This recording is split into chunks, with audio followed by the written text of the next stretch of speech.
From Washington, this is VOA News.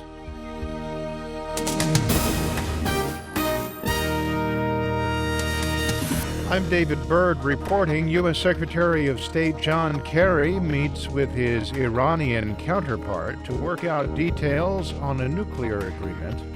Negotiations are at a crucial point Sunday as officials report progress on two key areas in dispute: the pace of sanctions relief and the inspection of Iran's nuclear and military facilities. Officials in Vienna confirmed Saturday that a tentative agreement has been reached on the sanctions relief issue, but a senior U.S. administration official warned that ministers must still approve the deal. Experts are racing to resolve as many issues as possible before ministers from the six negotiating global powers return to Vienna Sunday to finalize a comprehensive deal by the self-imposed July 7th deadline. Meanwhile, the Director General of the International Atomic Energy Agency, Yukiya Amano, told reporters Saturday his organization stands ready to implement any agreement that's reached.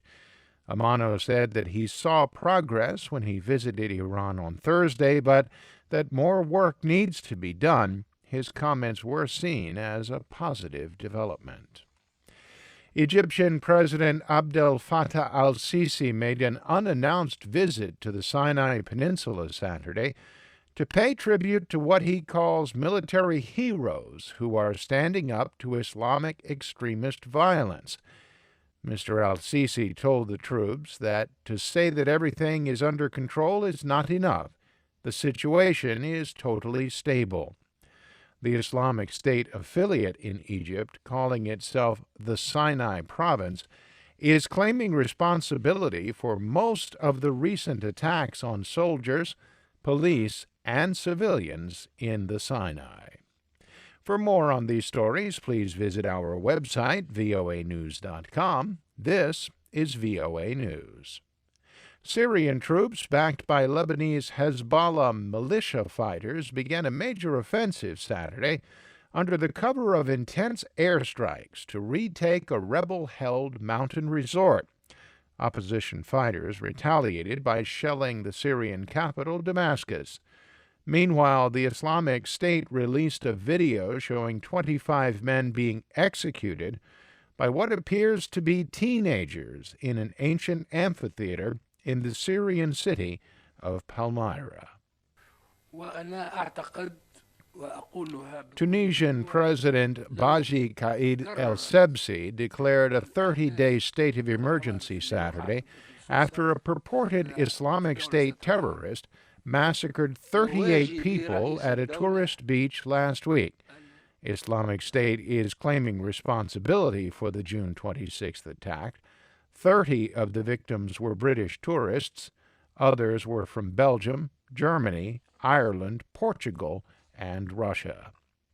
One day before a Greek referendum on whether the country should accept terms of a European bailout, the Greek finance minister accused Athens' creditors of terrorism. Yanis Varoufakis told the Spanish El Mundo newspaper that what the creditors are doing with Greece has a name: terrorism.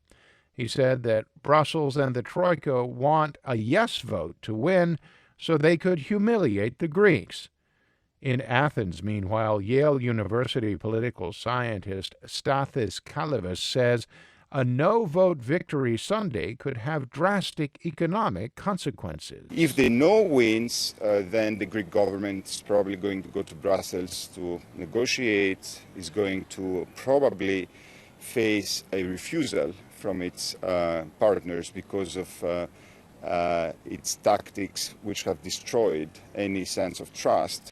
Meanwhile, public opinion on the referendum in Greece remains almost equally divided. Across the United States Saturday, Americans are celebrating the 239th anniversary of their country's independence from Britain. Law enforcement officials are boosting security following warnings about potential terrorist threats timed to the July 4th holiday.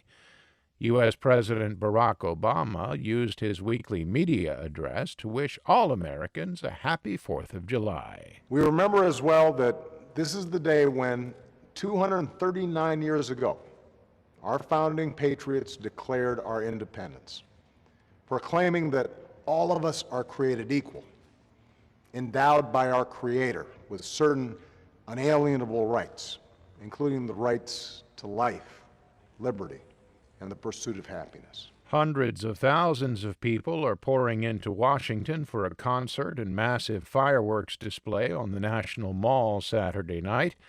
New York has 7,000 officers on duty to provide security.